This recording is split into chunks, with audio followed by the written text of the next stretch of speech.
I-beam na isang piraso. Hindi po, laki. Bubuhusan to. Malaking file cap po ito guys, nangyayari. Parang malaking file cap.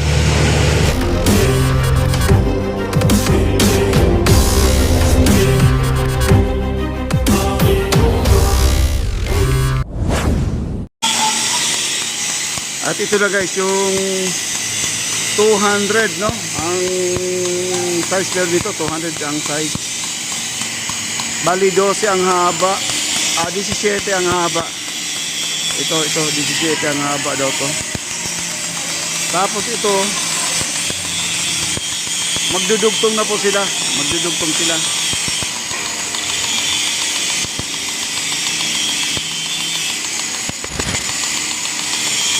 Parang idugtong to guys kasi ginawa nilang patulis eh.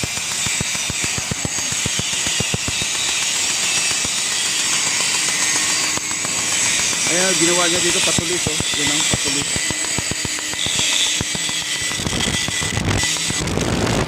Sabi.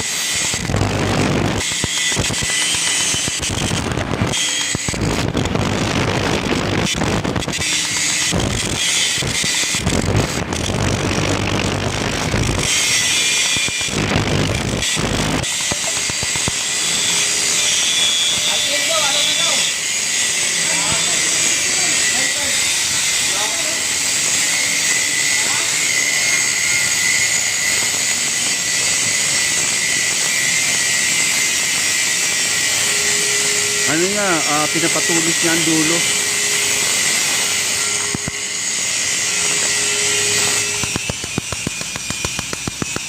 Grabe, ang kapal.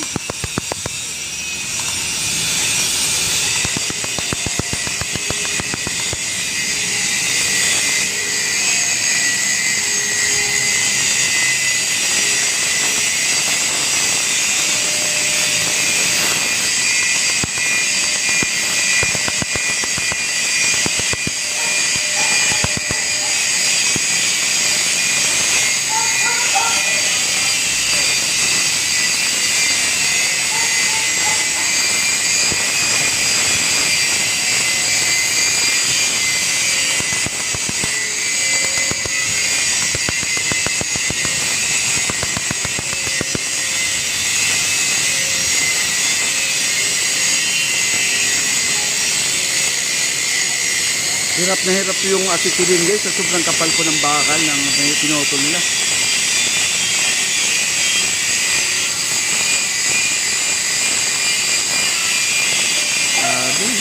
Matrabaho pala ito pagdugtong nito. Hindi basta-basta pala.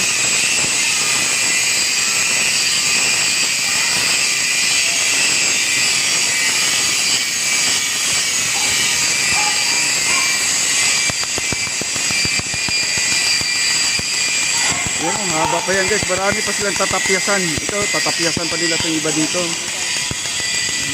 Ang dami pa doon, no? Nandun pa sa kabila, ang dami pang bakal. At dito naman sa dulo, ito, at tinanggal na po nila yung mga kalawang kasi papahira na po nila ng primer.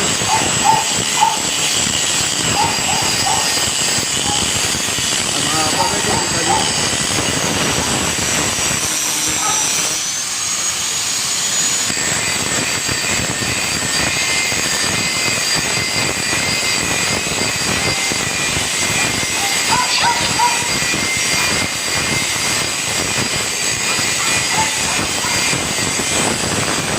Ito po ay tulay po. Ito yung magiging bridge po. Kaya pagtawid dito sa ating tinatawag natin na load terminal. Ito. Tawid doon sa kabila. Yan. Ang tungtungan po nito guys. Ang tungtungan nito. Makikita nyo. Papakita kasi ng tungtungan na. Ang laki po guys. Hindi po basta-basta yung tungtungan na I-beam na isang piraso. Hindi po. Laki. Bubuhusan to. Mamayang gabi bubuhusan. Ayan o, tingnan niyo po. Hello, shout out po. Ayan. Ayan, tingnan po natin. Nandyan po yan o, yung maraming bakal dyan guys. Nandyan po, nandyan.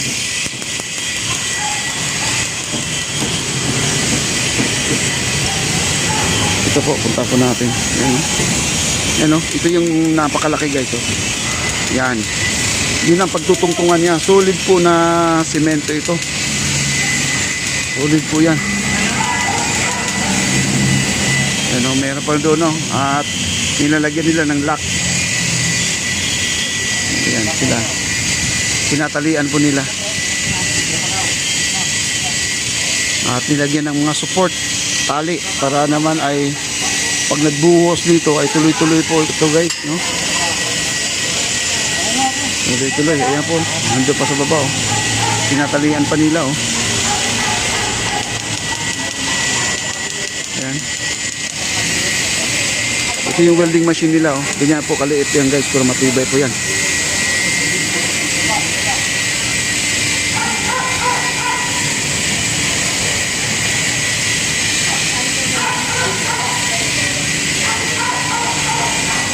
Naglalagay sila ng level mga kaibigan para yung pagbuhos ng simento kailangan pantay, no, pantay.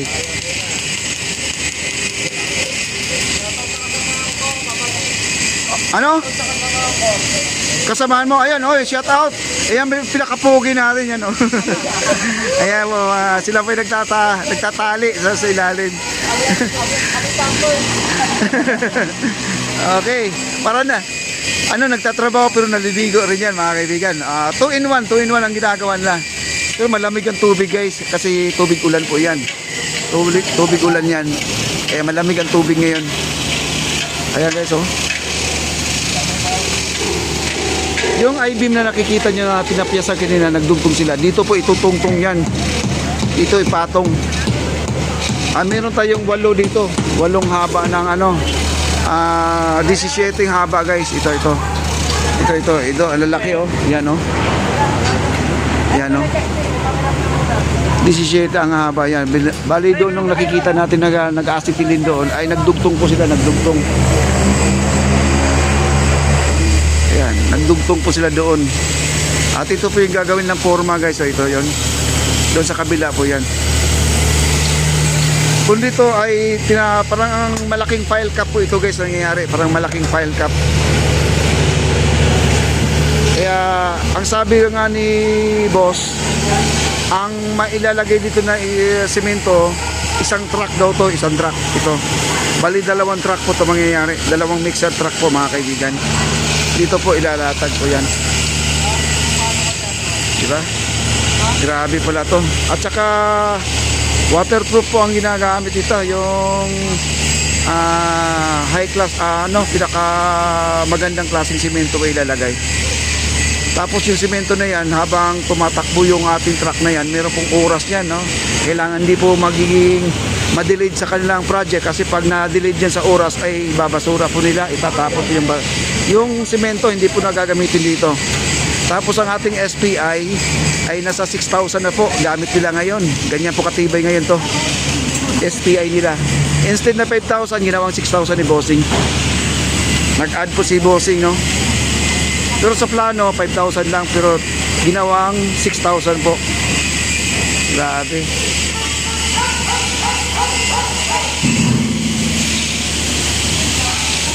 Yes, ito yung poste sa tulay. Ito yung poste sa tulay, yung papunta doon sa kabila. Papuntang Loton, ferry station doon sa kabila. Tawid lang po tayo dito sa tulay ng Quirino. Quezon. Tawid lang po tayo dito. Ito yun. Dito po itutungtong yung I-beam na nakikita nating naglalakihan dito sa ating likuran. Ito. Ayan. Diyan po ipapatong yan. Kaya napakahaba yun guys. So ayan oh. Mula dito sa aking pinatatayuan hanggang doon sa dulo, ayan o, dugtong po yan o. Bali 3 dugtong po ito mangyayari, 3 dugtong. Ganyan po katibay ito mga kaibigan. Kita nyo ang haba o. Ayan, tawid po yan sa tulay guys. Ayan, yan po ang i-estimate yung tulay na yan o. Hanggang doon din sa dulo yan, ganun din kahaba yan. Ayan sa dulo. Nakita nyo yung maliit na powerhouse doon, yung kulay green, hanggang doon po ito. Sobra pa, lagpas pa guys. Lagpas pa. Ayan o. 3 dugtong po yan guys, 3 dugtong. Ito po yung ginagawa nila ngayon o. Ayan. Nagtatali sila kasi mamayang gabi na po ang buhos nila sabay dito sa ating steel deck. Sabay sa steel deck mamaya magbubuhos sila. Balik tayo dito mamaya at pilitin ko mamaya dumaan sa squatter area para naman ay makapag-update tayo dito mamaya, no? Ayan. Ito yung isasabay mamaya bubuhusan.